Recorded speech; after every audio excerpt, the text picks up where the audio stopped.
योगी आदित्यनाथ, योगी आदित्यनाथ। भारत माता की, भारत माता की, भारत माता की। वंदे वंदे वंदे। मंच पर उपस्थित भारतीय जनता पार्टी के क्षेत्रीय अध्यक्ष श्री रजनीकांत माहेश्वरी जी, प्रदेश महामंत्री श्री अश्विनी त्यागी जी, जिला के अध्यक्ष श्री प्रदीप चौहान जी, केंद्रीय मंत्री professor SP Singh Baghel ji, Shri BL Verma जी, प्रदेश सरकार में मेरे सहयोगी मंत्री श्री जयवीर सिंह जी, श्रीमती बेबी रानी मौर्य जी, श्री राकेश सचान जी, श्री नरेंद्र कश्यप जी, श्री गिरीश यादव जी, यहां के प्रदेश में विधानमंडल दल के मुख्य सचेतक और माननीय विधायक श्री राम नरेश अग्निहोत्री जी, माननीय सांसद श्री राजवीर सिंह राजू भैया जी, प्रदेश महामंत्री श्री सुब्रत पाठक जी, माननीय सांसद श्री रमाशंकर कठेरिया जी, श्रीमती गीता साक्य जी, भारतीय जनता पार्टी के लोकप्रिय प्रत्याशी पूर्व सांसद श्री रघुराज सिंह साक्य जी, सम्मानित मंच और मैनपुरी से जुड़े हुए मेरे सभी उपस्थित भाइयों बहनों, मैनपुरी की इस पावन धरा को जिसने ऋषियों मुनियों और क्रांतिकारियों की एक लंबी श्रृंखला देश को दी, इसे कोटि कोटि नमन करते हुए मैं आप सबका हृदय से अभिनंदन करता हूं। भाइयों बहनों, आप सबने भारतीय जनता पार्टी के प्रत्याशी और इसी माटी के सपूत श्री रघुराज सिंह साक्य के समर्थन में आज अपना जो उत्साह दिखाया है, ये उत्साह साबित करता है कि इसी उत्साह और उमंग को ध्यान में रख करके समाजवादी पार्टी में काफी बौखलाहट आ चुकी है। भाइयों बहनों, ये तो समाजवादी पार्टी का इतिहास है। जब भी चुनाव हारती है तो उससे पहले वो बहाना बनाती है। पहले ईवीएम को, कभी इलेक्शन कमीशन को, कभी भाजपा के नेताओं को, कभी प्रशासन को, कभी पुलिस को दोषी ठहरा करके वह बहाना ढूंढ लेती है कि चुनाव के बाद जनता के सामने क्या वह मुंह दिखाएंगे, उसकी पृष्ठभूमि तैयार होती है इन बहानों के माध्यम से। लेकिन भाइयों बहनों, आज मैं आपके पास आपका आह्वान करने के लिए आया हूं। आपका यह उत्साह और उमंग मैनपुरी के लिए एक नए इतिहास को गढ़ने की ओर अग्रसर होने जा रहा है।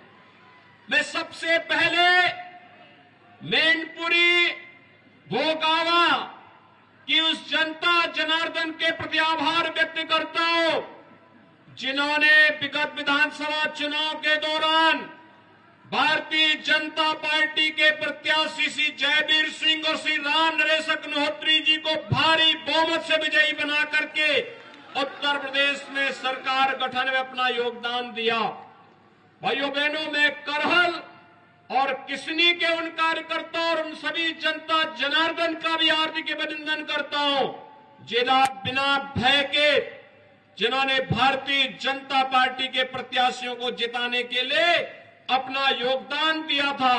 परिणाम कुछ भी रहा हो, लेकिन बिना डिगे, बिना हिले, बिना झुके, बिना लालच में आए हुए भारतीय जनता पार्टी के पक्ष में खड़ा होना उस समय अत्यंत चुनौतीपूर्ण था।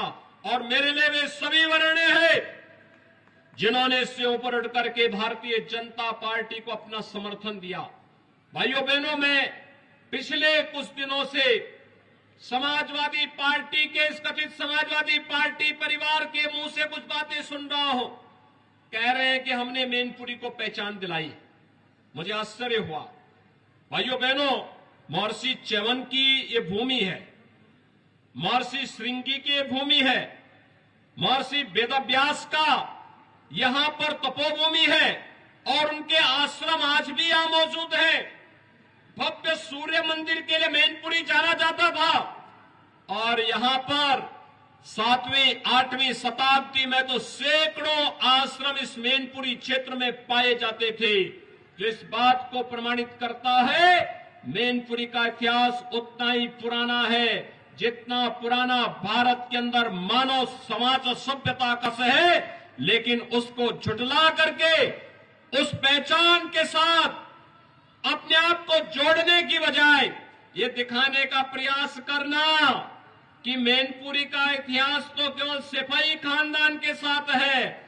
भाइयों बहनों, ये सच्चाई को वास्तव में धूल दिखाने जैसा है। और अगर सचमुच सिपाही खानदान ने विकास किया होता तो भाइयों बहनों, अकेले मैनपुरी जनपद में प्रधानमंत्री आवास योजना के अंतर्गत विगत 5.5 वर्ष के अंदर 37,500 से अधिक गरीबों को एक एक आवास डबल इंजन की भारतीय जनता पार्टी ने सरकार ने दिया है।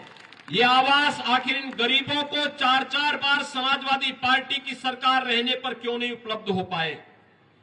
भाइयों बहनों, अकेले मैनपुरी जनपद में 2,81,000 गरीबों के लिए एक एक शौचालय बने और यही नहीं 549 सामुदायिक शौचालय भी आपके मैनपुरी जनपद में डबल इंजन की भारतीय जनता पार्टी की सरकार ने बनाए। भाइयों बहनों, अगर यहां पर समाजवादी पार्टी की सरकार ने विकास किया था तो फिर ये 226 ग्राम पंचायतों में ग्राम सचिवालय बनाने की नौबत आखिर डबल इंजन की सरकार के सामने क्यों आई थी? और यही नहीं, पीएम स्वनिधि योजना में ठेला खोमचा रेड़ी लगाने वाले कैसे 5,000 पटरी व्यवसायियों के लिए भी पीएम स्वनिधि योजना में ब्याज फ्री ऋण की सुविधा उपलब्ध करवाने का कार्य ये भी डबल इंजन की सरकार ने किया है। 3,67,000 अन्नदाता किसानों को प्रधानमंत्री किसान सम्मान निधि, 1,54,000 परिवारों को उज्ज्वला योजना में फ्री में रसोई गैस के कनेक्शन, 1,03,000 गरीबों को फ्री में बिजली का कनेक्शन और साथ साथ 1,795 यानी 1,800 मजरों में विद्युतीकरण का कार्य भारतीय जनता पार्टी की सरकार आने के बाद मैनपुरी के अंदर हो पाया। भाइयों बहनों, गरीब को स्वास्थ्य की सुविधा प्राप्त हो, 3,02,000 से अधिक गोल्डन कार्ड जिसमें 5 लाख रुपए सालाना स्वास्थ्य बीमा का कवर यहां के गरीबों को प्राप्त हो रहा है, यह भी भारतीय जनता पार्टी की सरकार ने दिया।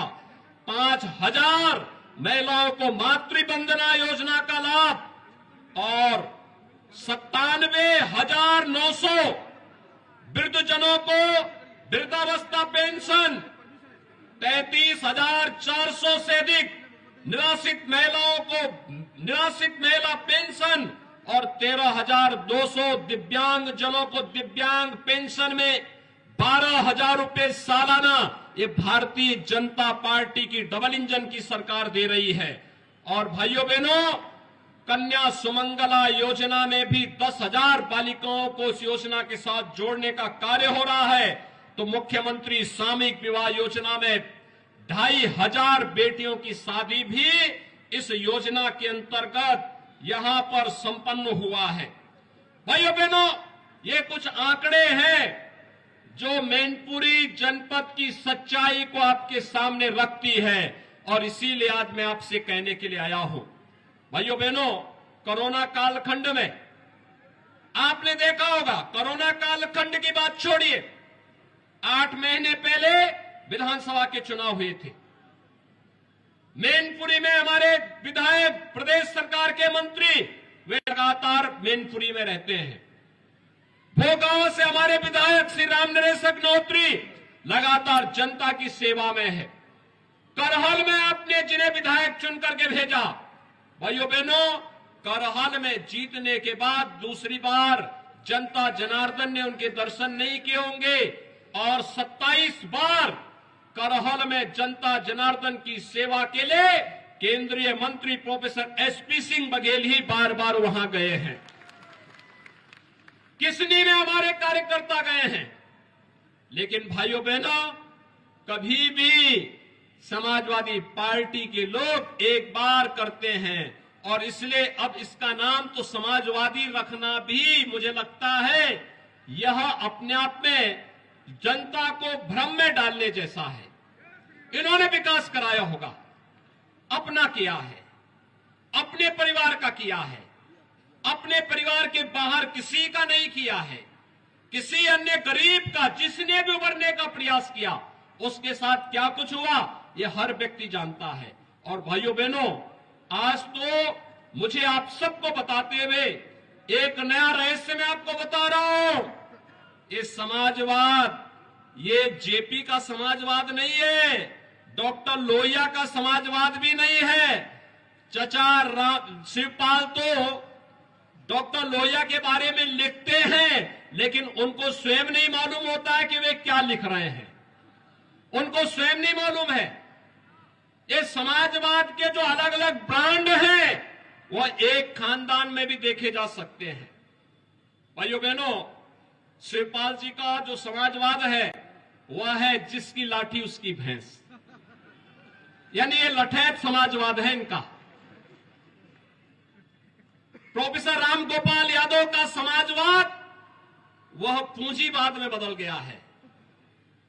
सब धरती गोपाल की, नोएडा से लेकर के फिरोजाबाद तक जो भी धरती दिखाई देती है, समाजवादी पार्टी की सरकार में उस जमीन को उन्होंने या उनके शागिर्दों ने हथियाने में कोई गुरेज नहीं की। और अखिलेश जी का समाजवाद तो अवसरवादी समाजवाद है। भाइयों बहनों, शिवपाल जी के साथ क्या हुआ था हर व्यक्ति समझता है। पिछली बार तो कम से कम जसवंत नगर नेताजी के नाते मिल गई, अगली बार जसवंत नगर भी नहीं मिलने वाली है उनको, ये हर व्यक्ति जानता है। और जब भी समाजवादी पार्टी को चुनाव हारने होते हैं दो काम जरूर कर लेते हैं। एक तो बहाना कर लेते हैं, पहले से ही पृष्ठभूमि बांध लेते हैं कि साहब ईवीएम में गड़बड़ी है। अरे उसी ईवीएम में तो 2012 में आपकी सरकार बनी थी, उसी ईवीएम में इस प्रदेश में कई सांसद आपके जीते थे। कैसे आप आरोप लगाते हैं? कभी इलेक्शन कमीशन को दोषी ठहराने लगते हैं और कभी उसकी पृष्ठभूमि बांध करके अपने कारनामों को नहीं देखेंगे, कुछ न कुछ बहाना बनाएंगे। तो भाइयों बहनों, आज मैं आप सबसे कहना चाहूंगा, समाजवादी पार्टी के इस बहकावे में आने की आवश्यकता नहीं। इनके पास जब भी चुनाव हारना होता दो काम करेंगे, एक आरोप प्रत्यारोप और दूसरा बेचारी डिंपल जी को चुनाव लड़ा करके हराने के लिए भेज देते हैं। फिरोजाबाद में भी इन्होंने यही किया था ना, और कन्नौज में भी यही किया था। चुनाव हारना है तो उनको आगे कर देते हैं। इसलिए भाइयों बहनों, मैं आप सबसे कहने के लिए आया हूं, एक अवसर है आप सबके सामने। आप सब मैनपुरी लोकसभा सीट से जुड़े हुए, पांचों विधानसभा क्षेत्र से जुड़े हुए, चाहे वो मैनपुरी हो, भोगांव हो, करहल हो, किसनी हो या जसवंत नगर के सभी मतदाता भाइयों बहनों के सामने, और वह है कि सिपाही खानदान से मुक्ति हो, यहां के नौजवानों के लिए, अन्नदाता किसानों के लिए, व्यापारियों के लिए, बहन बेटियों के लिए सुखद और सुरक्षित माहौल आगे बने, विकास की एक प्रक्रिया के साथ आगे बढ़ने का अवसर प्राप्त हो। इस देश से भारतीय जनता पार्टी ने जुझारू प्रत्याशी और इसी माटी के सपूत जो आपके बीच आ सकते हैं, बिना संकोच आ सकते हैं, जैसे जयवीर सिंह, जैसे रामनरेश अग्निहोत्री, जैसे प्रोफेसर एसपी सिंह बघेल कार्य कर रहे हैं, ऐसे ये लोग भी आपके बीच आकर के जनता जनार्दन की सेवा कर सके, विकास की नई नई योजनाओं को, जैसे आवास दिए गए, जैसे राशन की सुविधा उपलब्ध करवाई गई, जैसे बिजली के कनेक्शन उपलब्ध करवाए गए, जैसे अन्य तमाम लोक कल्याणकारी योजनाएं और विकास की योजनाओं का लाभ यहां उपलब्ध करवाया जा रहा है। उन योजनाओं को जोड़ने के लिए एक योग्य और जुझारू सांसद आपको चाहिए, और इसके लिए श्री रघुराज सिंह साक्य को भारतीय जनता पार्टी ने आपके बीच में उतारा है। भाइयों बहनों, मेरी आप सबसे अपील है, अब मैनपुरी लोकसभा को समाजवाद नहीं, राम राज्य चाहिए। राम राज्य का मतलब जहां पर बिना भेदभाव के शासन की योजना का लाभ हर गरीब, हर नौजवान, हर किसान, हर महिला को, हर बहन बेटी को और समाज के प्रत्येक तबके को प्राप्त हो सके। राम राज्य एक ऐसी व्यवस्था है जो बिना भेदभाव के शासन की योजनाओं को हर तबके तक पहुंचाता है। यहां जाति के लिए नहीं, क्षेत्र, मत और मजहब के लिए नहीं, सबका साथ और सबके विकास के वास्तविक भाव के साथ जो कार्य कर सके, वही राम राज्य का उदार और उदात्त भाव है। और उस भाव के साथ आपको जोड़ने के लिए आज मैं आपके बीच में आया हूं। आप सबसे मेरी अपील है, 5 दिसंबर को जब निर्णायक लड़ाई लड़ेंगे, अपने अपने बूथ को संभालते हुए भारी बहुमत से भारतीय जनता पार्टी के प्रत्याशी श्री रघुराज सिंह साक्य और कमल के चुनाव चिन्ह को ध्यान में रख करके जोरदार तरीके से ईवीएम का बटन दबाइए और चुनाव की जीतने की गारंटी पाइए। इस विश्वास के साथ आप यहां पर परिवर्तन के साथ जुड़ेंगे। इस विश्वास के साथ मेरी आप सबसे अपील है, 5 दिसंबर को श्री रघुराज सिंह साक्य को भारी बहुमत से विजयी बनाने की अपील करते हुए, बाकी डबल इंजन की सरकार विकास के कार्यों के साथ आपके साथ खड़ी होगी। इन शब्दों के साथ आप सबके प्रति मैं एक बार फिर से इस उत्साह के लिए हृदय से आभार व्यक्त करते हुए वाणी को देता हूं विराम। जय जय श्री राम, जय जय श्री राम, जय जय श्री राम।